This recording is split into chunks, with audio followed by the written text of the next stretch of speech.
How to Make $1 Million. Stephen Leacock. I mix a good deal with the millionaires. I like them. I like their faces. I like the way they live. I like the things they eat. The more we mix together, the better I like the things we mix. Especially I like the way they dress, their gray check trousers, their white check waistcoats, their heavy gold chains, and the signet rings that they sign their checks with. They look nice. Get 6 or 7 of them sitting together in the club and it's a treat to see them. And if they get the least dust on them, men come and brush it off. Yes, and are glad to. I'd like to take some of the dust off them myself. Even more than what they eat, I like their intellectual grasp. It is wonderful. Just watch them read. They simply read all the time. Go into the club at any hour and you'll see 3 or 4 of them at it. And the things they can read. You'd think that a man who'd been driving hard in the office from 11 o'clock until 3, with only an hour and a half for lunch, would be too faggied. Not a bit. These men can sit down after office hours and read the Sketch and the Police Gazette and the Pinkan, and understand the jokes just as well as I can. What I love to do is to walk up and down among them and catch the little scraps of conversation. The other day I heard one lean forward and say, "Well, I offered him $1.5 million and said I wouldn't give a cent more. He could either take it or leave it." I just longed to break in and say, "What? $1.5 million? Say that again. Offer it to me to either take it or leave it. Do try me once. I know I can. Or here, make it a plain million and let's call it done." Not that these men are careless over money. Oh, sir. Don't think it. Of course they don't take much account of big money, $100,000 at a shot or anything of that sort. But little money. You've no idea till you know them how anxious they get about a cent or half a cent or less. Why, 2 of them came into the club the other night just frantic with delight. They said wheat had risen and they'd cleaned up 4 cents each. In less than half an hour. They bought a dinner for 16 on the strength of it. I don't understand it. I've often made twice as much as that writing for the papers and never felt like boasting about it. One night I heard one man say, "Well, let's call up New York and offer them 1/4 cent. Great heavens! Imagine paying the cost of calling up New York, nearly 5 million people, late at night and offering them 1/4 cent. And yet did New York get mad? No, they took it. Of course it's high finance. I don't pretend to understand it. I tried after that to call up Chicago and offered 1.5 cents, and to call up Hamilton, Ontario, and offer it $0.50, and the operator only thought I was crazy.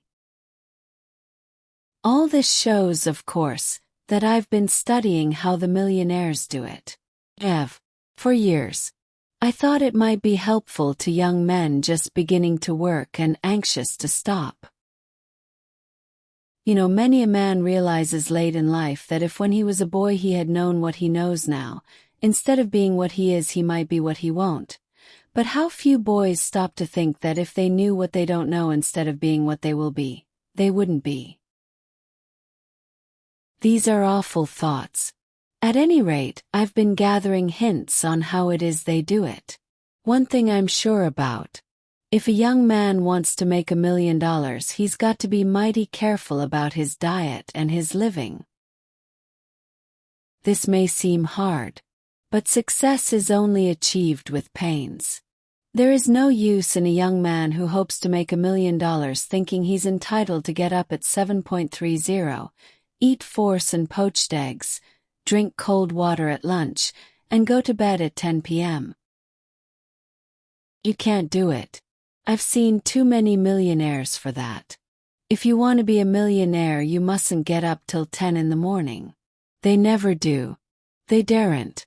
It would be as much as their business is worth if they were seen on the street at 9:30. And the old idea of abstemiousness is all wrong. To be a millionaire you need champagne, lots of it and all the time. That and Scotch whiskey and soda.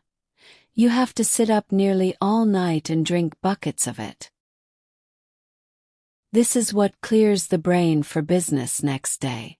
I've seen some of these men with their brains so clear in the morning that their faces look positively boiled.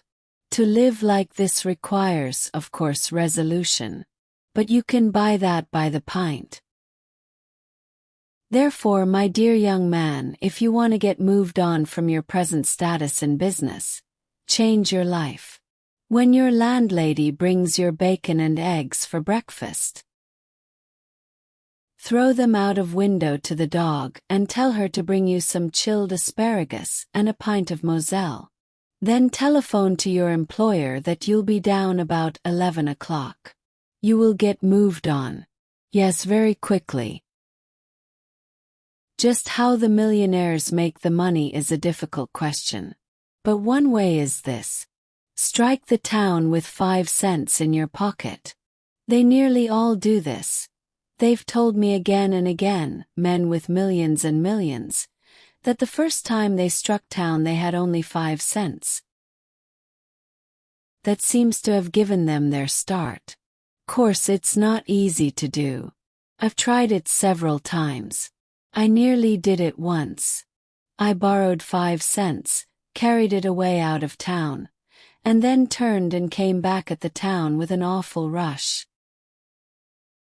If I hadn't struck a beer saloon in the suburbs and spent the 5 cents, I might have been rich today. Another good plan is to start something. Something on a huge scale. Something nobody ever thought of. For instance, one man I know told me that once he was down in Mexico without a cent. He'd lost his 5 in striking Central America, and he noticed that they had no power plants. So he started some and made a mint of money. Another man that I know was once stranded in New York, absolutely without a nickel. Well, it occurred to him that what was needed were buildings 10 stories higher than any that had been put up. So he built 2 and sold them right away. Ever so many millionaires begin in some such simple way as that. There is, of course, a much easier way than any of these. I almost hate to tell this because I want to do it myself. I learned of it just by chance one night at the club. There is one old man there, extremely rich, with one of the best faces of the lot, just like a hyena. I never used to know how he had got so rich. So one evening I asked one of the millionaires how old Bloggs had made all his money. How he made it, he answered with a sneer. Why, he made it by taking it out of widows and orphans. Widows and orphans. I thought, what an excellent idea. But who would have suspected that they had it? And how, I asked pretty cautiously, did he go at it to get it out of them? Why, the man answered, he just ground them under his heels, that was how. Now isn't that simple? I've thought of that conversation often since, and I mean to try it. If I can get hold of them, I'll grind them quick enough. But how to get them? Most of the widows I know look pretty solid for that sort of thing, and as for orphans, it must take an awful lot of them. Meantime I am waiting, and if I ever get a large bunch of orphans all together, I'll stamp on them and see. I find too, on inquiry, that you can also grind it out of clergymen. They say they grind nicely. But perhaps orphans are easier.